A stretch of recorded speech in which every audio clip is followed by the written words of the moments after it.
Assalamualaikum warahmatullahi wabarakatuh. Para hadirin sekalian, di sini akan kami sampaikan terjemah dari manaqib Al-Imam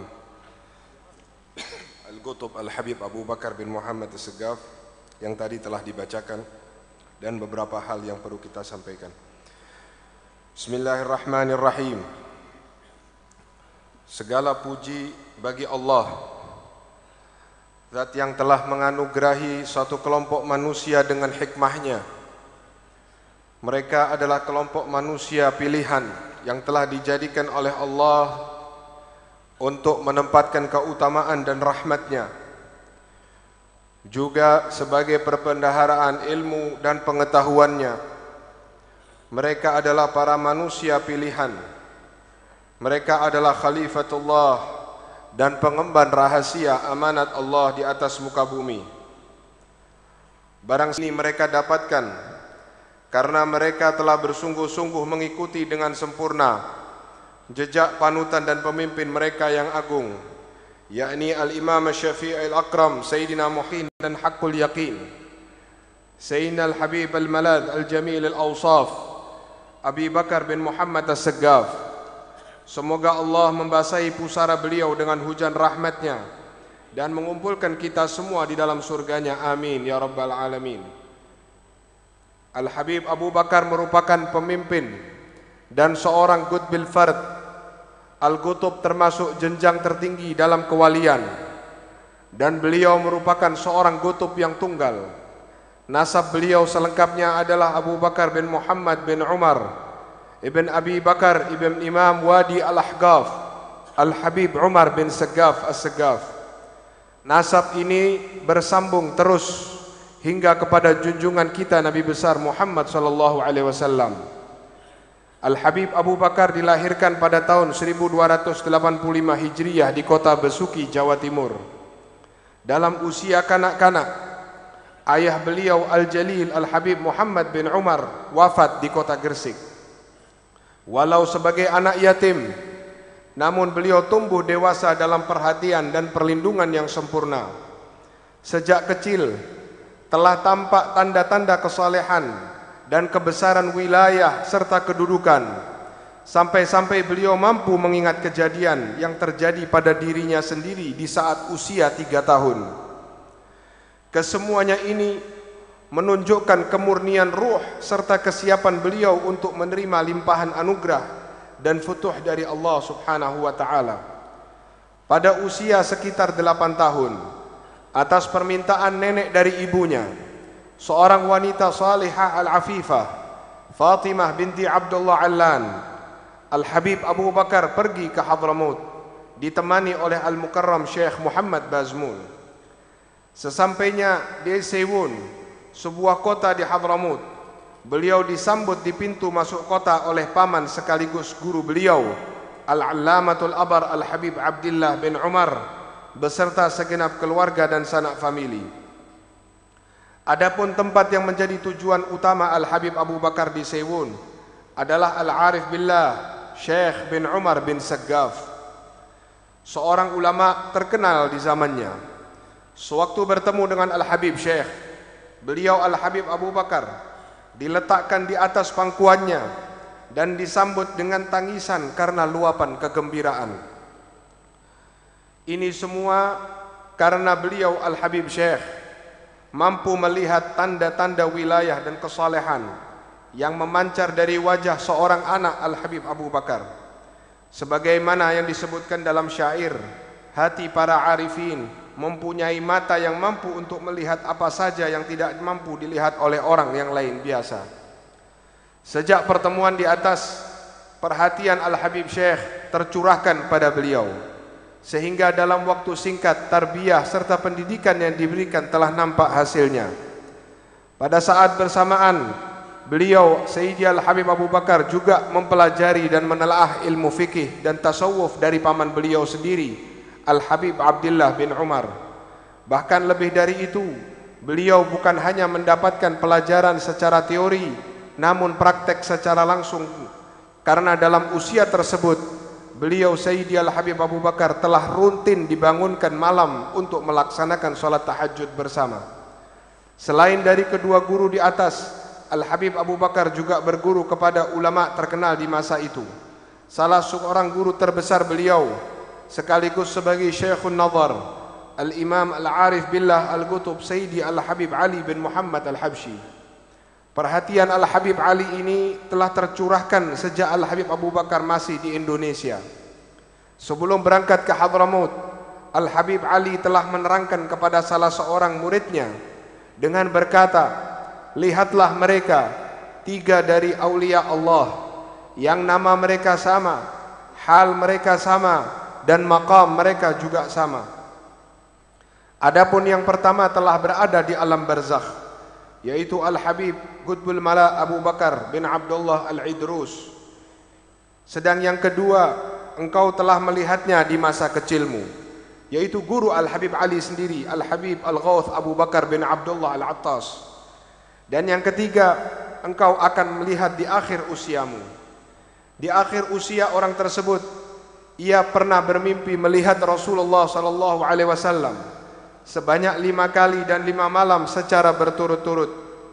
Dalam setiap mimpinya Rasulullah berkata, aku datang kepadamu bersama dengan cucuku yang saleh Abu Bakar bin Muhammad As-Saggaf. Lihatlah, orang yang bermimpi tadi sebelumnya belum pernah mengenali wajah Al-Habib Abu Bakar, kecuali dalam mimpi yang diperkenalkan oleh Rasulullah SAW.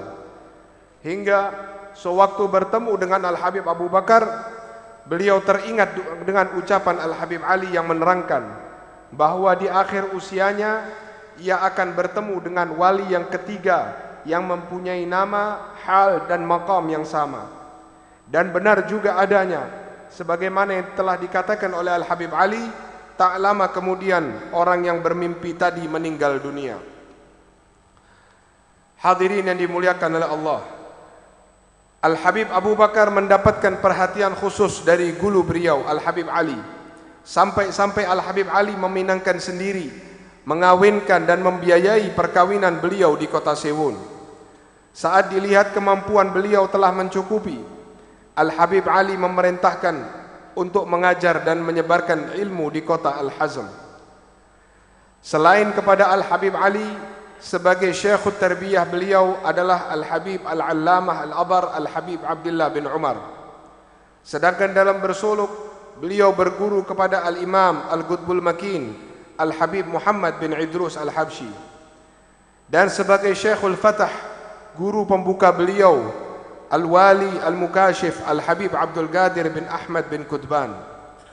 Dan Al-Habib Abdul Qadir inilah yang sering memberi kabar gembira kepada Al-Habib Abu Bakar dengan berkata, engkau adalah pewaris hal datukmu Al-Habib Umar bin Saggaf.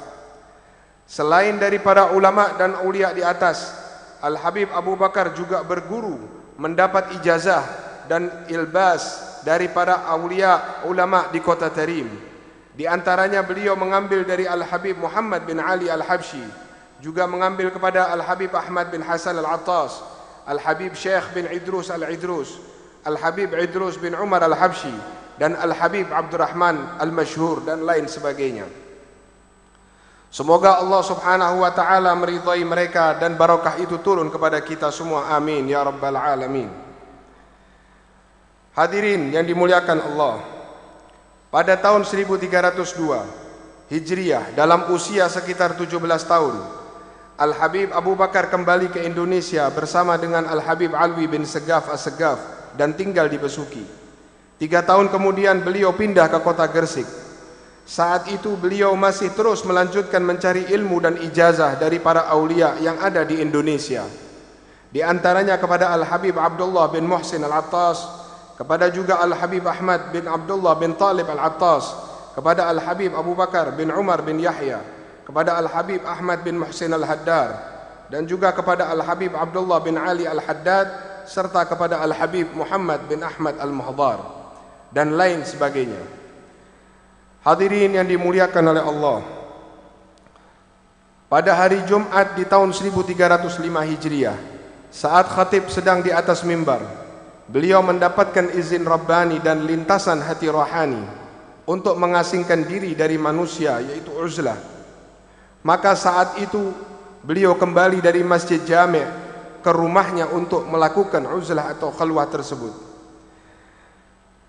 15 tahun Al-Habib Abu Bakar bin Muhammad As-Saggaf menjalani khalwatnya berkhidmat kepada Tuhannya. Pada permulaan masa khalwatnya, Al-Habib Abu Bakar masuk ke dalam kamarnya dan tidak pernah keluar. Istri beliau Al-Hubabah Syifa binti Abdul Qadir As-Saggaf mulai mengkhawatirkan keadaan beliau. Kekhawatiran akan keadaan daripada Al-Habib Abu Bakar yang dikhawatirkan oleh istri beliau Al-Habib Al-Hubabah Syifa, ditakutkan beliau Al-Habib Abu Bakar terkena gangguan sihir atau jin. Hubabah Syifa mendatangi banyak tabib, tapi tidak ada yang mampu mengetahui penyebab hal itu. Setelah beberapa lama, Al-Habib Abdul Qadir bin Kitban mengunjungi rumah Al-Habib Abu Bakar. Hubabah Syifa menyambutnya dan mengabarkan mengenai keadaan Al-Habib Abu Bakar serta kekhawatirannya. Habib Abdul Qadir pun menenangkan Hubabah Syifa seraya berkata, "Jangan khawatir, syaitan pun tak mampu mendekatinya." Saat Al-Habib Abdul Qadir mendekati kamar khalwat beliau, pintu itu pun terbuka. Habib Abdul Qadir masuk dan bertemu dengan Al-Habib Abu Bakar. Beliau Al-Habib Abdul Qadir berkata kepada Al-Habib Abu Bakar, "Wahai Abu Bakar, engkau sekarang telah berada di maqam kakekmu Al-Imam Umar bin Saggaf As-Saggaf. Tapi jangan merasa puas. Teruslah cari maqam yang lebih tinggi lagi dan yang lebih tinggi lagi." Saat Allah memberinya izin keluar, datang guru beliau Al-Habib Muhammad bin Idrus Al-Habsyi yang memberinya isyarat untuk keluar sambil berkata, "Kami memohon dan bertawajjuh kepada Allah selama 3 hari 3 malam secara khusus untuk mengeluarkan Abu Bakar bin Muhammad As-Saggaf dari khalwatnya." Lalu Al-Habib Muhammad menggandeng tangan beliau dan mengajaknya keluar dari tempat khalwah. Kemudian bersama-sama menziarahi makam seorang wali termasyhur yang saat ini kita pun berada di hadapannya, yaitu Al-Habib Alwi bin Muhammad Hashim As-Saggaf. Setelah melakukan ziarah, Al-Habib Abu Bakar diajak ke kota Surabaya, ke rumah Al-Habib Abdullah bin Umar As-Saggaf. Saat itu di hadapan para hadirin sambil menunjuk kepada Al-Habib Abu Bakar, Al-Habib Muhammad bin Idrus mengatakan, "Ini adalah gudang dari semua gudang Al-Bani Alawi. Aku telah membukanya untuk memberikan kemanfaatan kepada seluruh manusia, baik yang khusus maupun yang awam." Setelah peristiwa di atas, selanjutnya Al-Habib Abu Bakar mengadakan majlis qiraah di rumahnya. Cukup banyak pengunjung yang menghadirinya, karena beliau juga sebagai rujukan tempat kembali para pengunjung dari berbagai tempat. Bagi mereka yang datang kepada beliau Al-Habib Abu Bakar dengan penuh husnudzan, niscaya tercapailah hajatnya dalam waktu yang relatif singkat. Selama hidupnya di majlis beliau dikhatamkan lebih dari 40 kali kitab Ihya Ulumuddin, yang pada setiap khatamnya diadakan jamuan bagi para hadirin. Habib Abu Bakar memiliki perhatian yang sangat besar terhadap jejak langkah para salafun salih. Beliau mencontoh para salafun salih dari pakaian hingga akhlaknya. Dan di majlis beliau dari sekian banyak kitab yang dibaca, termasuk juga kitab karya-karya para salafun salih. Semoga Allah meridhai mereka semua, amin ya rabbal alamin. Mengenai maqam atau kedudukan beliau telah mencapai kepada kedudukan As-Siddiqiyatul Kubra. Para aulia di zamannya menerangkan mengenai kedudukan daripada maqam beliau ini. Al-Imam Al-Habib Muhammad bin Ahmad Al-Mahdhar dalam sebuah suratnya yang diawali dengan sumpah yang terdapat di dalam Al-Quran, "Wal fajri wa layalin ashar wa syaf'i wal watar." Sesungguhnya Al-Akh Abu Bakar bin Muhammad As-Saggaf laksana permata yang bergemerlapan yang berjalan bahkan terbang ke maqam datuk-datuknya. Berkata pula orang yang terkumpul dalam dirinya keutamaan, Al-Habib Alwi bin Muhammad Al-Haddad, sesungguhnya Al-Habib Abu Bakar adalah seorang Al-Qutbul Ghauth dan tempat penglihatan Allah Subhanahu wa taala. Al-Habib Alwi juga pernah berkata, saya tidak takut kepada seorang pun kecuali kepada Al-Habib Abu Bakar bin Muhammad As-Segaf. Pada kesempatan yang lain beliau berkata, saya tidak meminta kepada seorang pun kecuali kepada Al-Habib Abu Bakar bin Muhammad As-Segaf. Dan dalam surat menyuratnya dengan saudara beliau Al-Habib Husain bin Muhammad Al-Haddad, seringkali beliau menulis, sampaikan salamku kepada seorang yang jiwaku berada di tangannya, Al-Habib Abu Bakar bin Muhammad As-Segaf. Al-Habib Ali bin Abdurrahman Al-Habsyi, seorang wali yang penyeru ke jalan Allah dengan ucapan dan perbuatannya, sewaktu beliau datang ke kota Gresik untuk menyambung tali persaudaraan antara beliau dengan Al-Habib Abu Bakar, Al-Habib Ali menangis kepada beliau sambil berkata, ini adalah Raja Lebah, sambil menunjuk kepada Al-Habib Abu Bakar. Selanjutnya beliau Al-Habib Ali mengatakan, wahai saudaraku, lihatlah kepada Al-Habib Abu Bakar, karena melihat Al-Habib Abu Bakar dan menatap wajahnya adalah ibadah.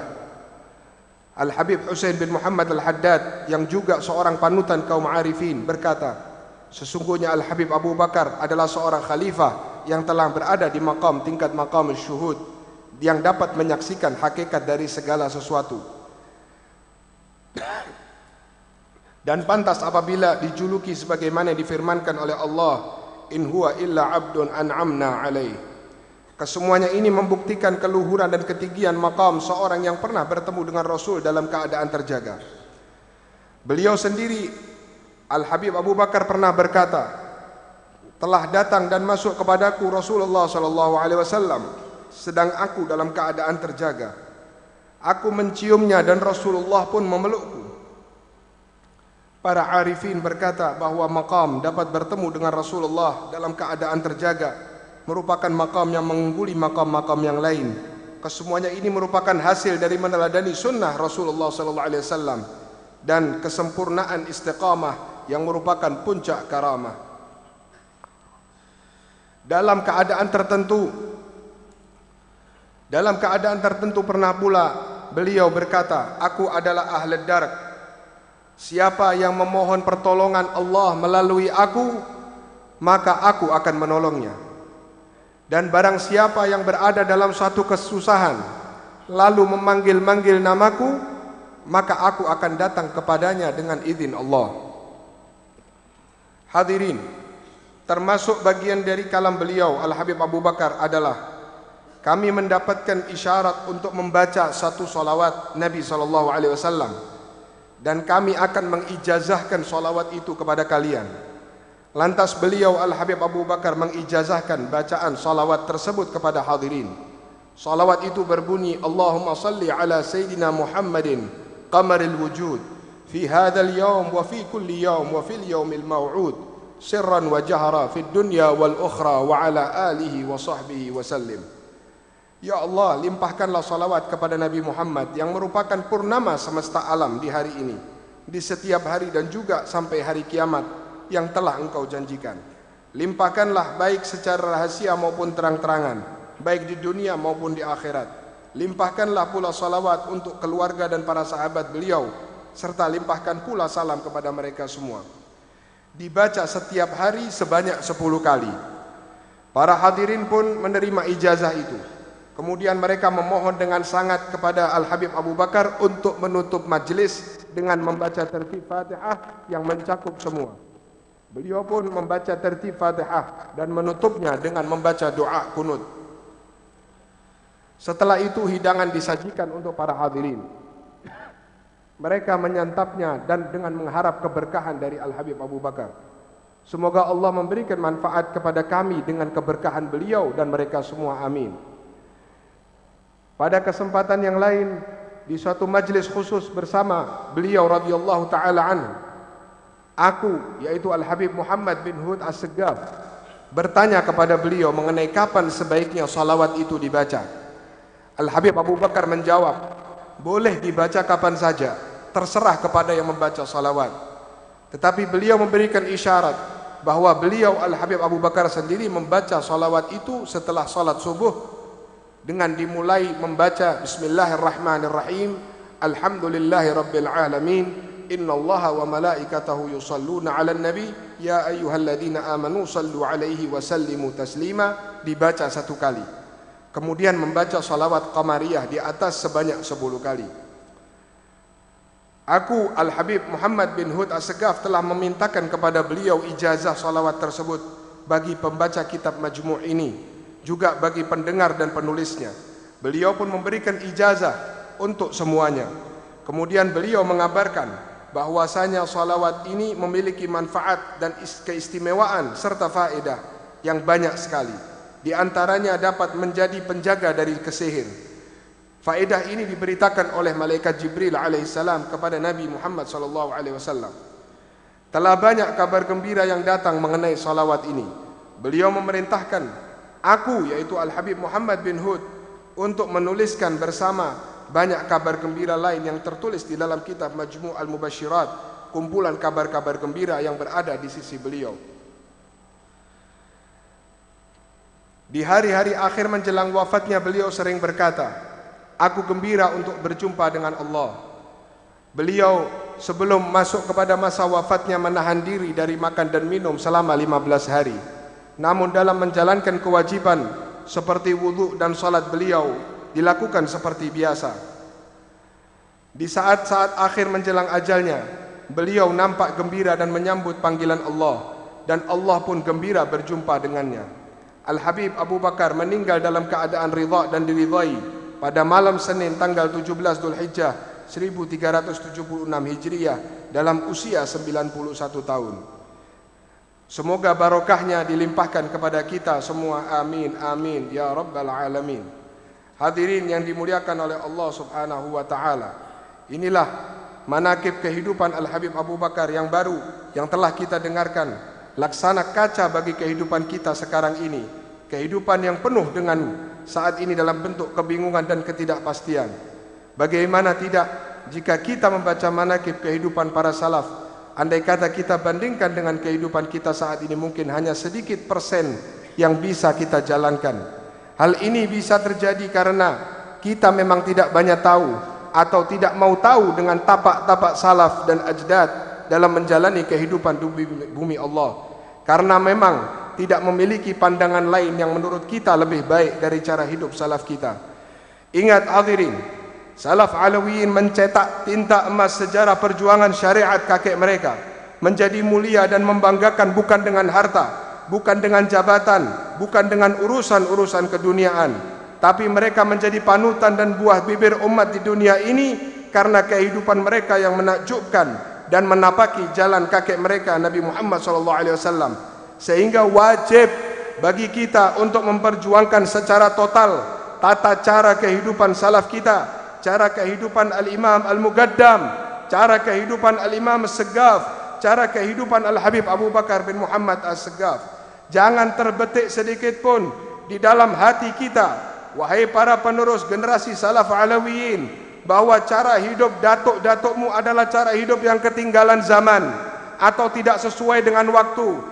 Ingat, mereka para salafmu adalah pembawa sir cahaya dari kakek mereka, yaitu Nabi Muhammad SAW. Segala macam modernitas yang ada saat ini harus digunakan sejalan dengan cara hidup salaf kita. Dengan kata lain, zahirmu boleh berkreasi apapun, tapi jiwamu dan rohmu harus melekat kuat tak terpisah dengan keyakinan salafmu. Jalan hidup serta pola pikir mereka teruji selama ratusan tahun, sedangkan pola pikir dan kreasi atas nama kebebasanmu sangat jauh dari ujian. Cara hidup salaf dari generasi awal terikuti generasi setelahnya dengan sempurna, karena generasi setelahnya melihat bahwa cara hidup generasi pendahulu adalah cara hidup yang paling mampu menyelamatkan manusia dari fitnah zaman. Sedangkan jika engkau membuat jalan sendiri, maka belum tentu jalanmu akan ditiru dan dipakai oleh anak cucumu kelak. Bahkan mungkin anak cucumu akan meremehkan jalanmu atau bahkan malu dengan jalanmu yang telah mencampakkan jalan salafnya. Wa antum khususan ya ahlal bait, wahai para cucu Al-Muhajir Ahmad bin Isa, Engkau adalah penjaga benteng terakhir ajaran salaf-salafmu. Jangan sampai engkau membawa palu besar untuk menghancurkan benteng kokoh ini. Engkau harus cemburu dan sedih jika melihat para cucu Ahlul Bait mereka lari dari kakek mereka, dan engkau harus berusaha menarik mereka untuk kembali menuju tali emas yang telah terjulurkan di hadapannya untuk menyelamatkan dari kesesatan zaman. Karena setiap mereka hidup dengan anak istrinya, yang tentu jika mereka menjadi seorang ayah akan mampu menyesatkan anak istrinya. Hadirin, sungguh kita lihat bagaimana salafun saleh dalam manakib mereka. Tidak terdengar sedikit pun mereka melenceng. Bahkan dalam hal mereka berbakti kepada orang tua, guru Al-Habib Abu Bakar, Al-Habib Ali pernah mengatakan kepada ibunya, pernah mengatakan kepada orang lain yang ada di sekitarnya, bahwasanya andai kata ibuku menjualku di pasar untuk menjadi budak, maka aku akan ridha untuk atas hal ibuku menjadi ridha kepadaku. Inilah puncak daripada ketaatan atas seorang anak kepada orang tuanya. Maka dari itu tidak terbesit sedikit pun di dalam cara-cara salaf, cara-cara kehidupan salaf penuh dengan perbuatan-perbuatan yang buruk. Tapi semuanya adalah perbuatan-perbuatan yang membanggakan. Al-Habib Abdullah bin Umar, paman Al-Habib Abu Bakar yang mengemban amanah pendidikan Habib Abu Bakar, telah membasahi ruh dan jiwa Al-Habib Abu Bakar dengan minuman dan air salaf yang begitu kental, sehingga mengajak anak usia kecil untuk bertahajud menjadi mudah. Lalu bagaimana dengan anak-anak kita? Jangankan tahajud, untuk sholat subuh saja terkadang kita masih merasa kesulitan membangunkannya. Bahkan terkadang anak pun berani marah kepada ayahnya karena dibangunkan sholat subuh, sehingga jatuh kewibawaan seorang anak ayah di hadapan anaknya.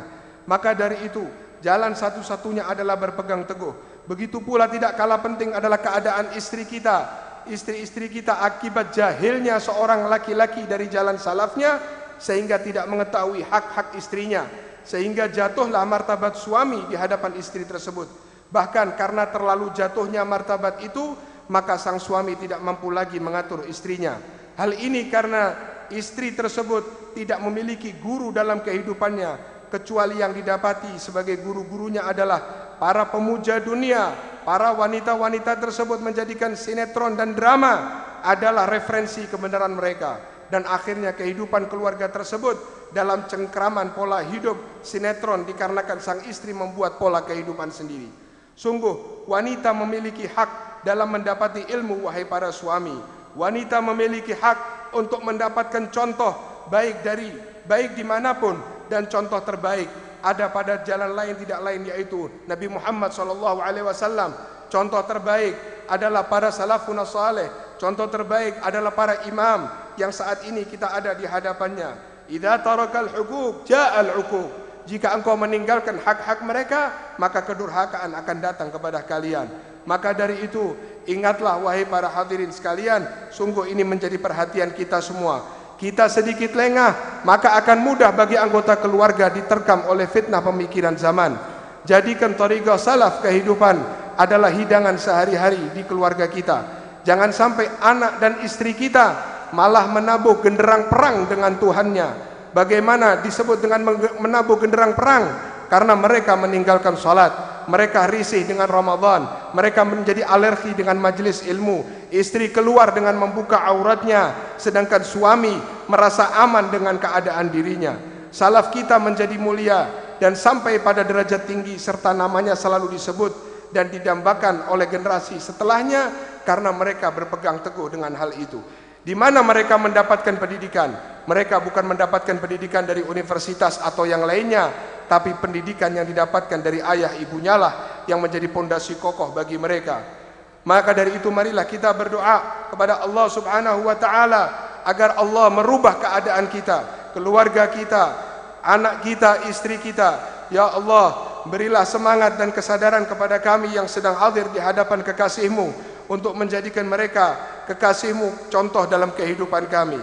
Ya Allah, berkat kekasih-Mu Al-Imam Al-Qutub Al-Habib Abu Bakar bin Muhammad As-Segaf, kami hadir, kami datang ke tempat ini, kami yakin karena sesungguhnya Al-Habib Abu Bakar menghendaki kami hadir menjadi tetamunya. Maka para tetamu tidak akan disia-siakan oleh tuan rumahnya. dan kami yakin kami pulang dari tempat ini akan mendapatkan sesuatu dari Al-Habib Abu Bakar bin Muhammad As-Segaf. Kami datang kemari membawa hajat ya Allah, kami kemari membawa hajat ya Allah, kami kemari membawa keinginan dan angan-angan kami. Sekarang kami utarakan dan kami curahkan di hadapan kekasihmu Al-Qutub Al-Habib Abu Bakar bin Muhammad. Kami yakin ya Allah, berkat Al-Habib Abu Bakar, Engkau kabulkan semua doa-doa kami, Engkau kabulkan keadaan kami lebih baik ya Arhamar Rahimin. Dan kami mengharapkan ya Allah, berkat majlis-majlis yang menjadi kebanggaan malaikatmu di akhirat, menjadi kebanggaan malaikatmu di langit ya Allah, jadikan negara kami, wilayah kami, kehidupan kami adalah kehidupan yang penuh dengan ketenangan dan Kau ridhai.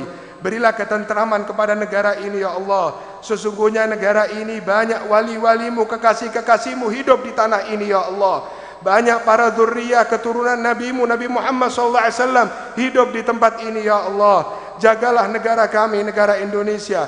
Jauhkan dari fitnah ya Allah, jauhkan dari fitnah ya Allah. Berilah petunjuk kepada pemimpin-pemimpin kami ya Arhamar Rahimin, ya Arhamar Rahimin. Dan ya Allah, panjangkan usia kami dalam keadaan sehat wal afiyah. Panjangkan usia kami dalam ketaatan. Panjangkan usia orang tua kami, ayah ibu kami, para guru-guru kami, para syiban kami, dan orang-orang yang memberikan manfaat kepada kami, anak istri kami. Berilah hidayah kepada mereka semua ya Arhamar Rahimin, sehingga kami bisa menghadiri majlis haul Al-Habib Abu Bakar tahun demi tahun, waktu demi waktu, sampai Engkau akan waktunya datang memanggil kami. Dan jika Engkau akhiri usia kami, jika telah sampai waktunya kami ya Allah, jika telah sampai waktunya kami untuk mengakhiri kehidupan dunia ini ya Allah, kami meminta satu ya Allah, kami meminta ya Allah, akhiri usia kami ketika kami mengucapkan kalimat la ilaha illallah. Sahibul Haul Al-Habib Abu Bakar hadir bersama kami. Sahibul Haul Al-Habib Abu Bakar hadir bersama kami, sehingga syaitan tidak mampu mendekati kami. Dan junjungan kita Nabi besar Muhammad SAW akan datang bersama kami, sehingga lidah kami tidak keluh untuk mengucapkan la ilaha illallah. Dan ruh kami ketika lepas dari alam dunia ya Allah, Engkau bawa bersama ruh Nabi Muhammad, Engkau bawa bersama ruhnya Al-Habib Abu Bakar bin Muhammad As-Segaf, sehingga masuk di alam barzakh, masuk di alam kubur kami. Kami menjadi gembira karena kami bisa berkumpul dengan mereka semua, orang-orang yang dimuliakan Engkau oleh Engkau ya Allah ya Arhamar Rahimin. Rabbi fanfa'na bi barakatihim wahdina al-husna bi hurmatihim wa amitna fi tariqatihim wa mu'afati min al-fitani wa sallallahu ala sayyidina Muhammad wa ala alihi wa sahbihi wasallam. Alhamdulillahi rabbil alamin.